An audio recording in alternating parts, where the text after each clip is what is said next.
Hi friends అందరికీ. నిన్నైతే Rangareddy district కోర్టులో అయితే ఒక అక్యూజ్డ్ లైఫ్ ఇంప్రిజన్మెంట్ పడిందని చెప్పేసి ఆ కోపంతో జడ్జి మేడం పైన ఆయన చెప్పు విసిరేశాడనమాట.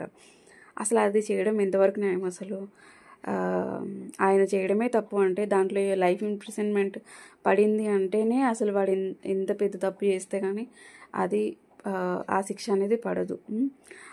సో అది చేసినందుకు, అది కాక మళ్ళీ ఇంకొక తప్పు చేశాడు, మేడం పైన చెప్పు విసరడం అనేది.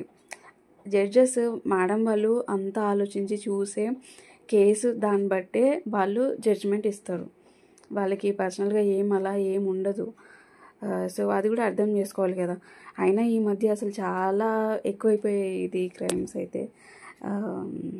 అడ్వకేట్స్ పైన కూడా చాలా జరుగుతున్నాయి. ఇట్లా చాలామంది అటాక్ చేస్తున్నారు. సో దీనికోసమని చాలామంది ఎప్పటి నుంచో పోరాడుతున్నారనమాట. ఏంటంటే అడ్వకేట్ ప్రొటెక్షన్ యాక్ట్ కోసం.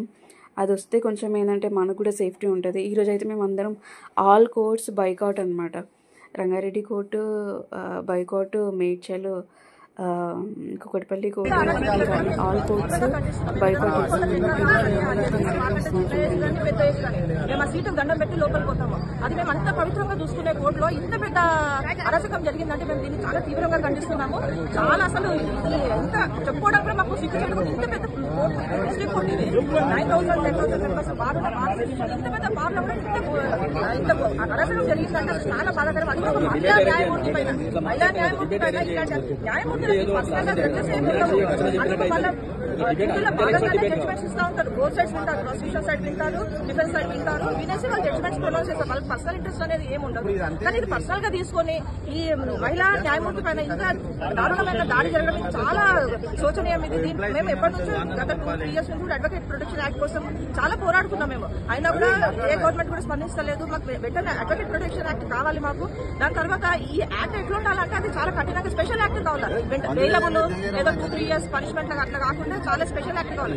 నిన్న జరిగిన ఇన్సిడెంట్ ఏంటంటే అది rarest of rare cases. Capital punishment అనేది రేరెస్ట్ ఆఫ్ రేర్ కేసెస్ లో ఉంటుంది. నిన్న జరిగిన ఇన్సిడెంట్ కూడా రేరెస్ట్ ఆఫ్ రేర్ కేసెస్ లాగానే ట్రీట్ చేసేసి ఆ ముద్దాయికి క్యాపిటల్ పనిష్మెంట్ ఇవ్వాలని చెప్పేసి మా యొక్క భారత తరఫున మేము కోరుకుంటున్నాము.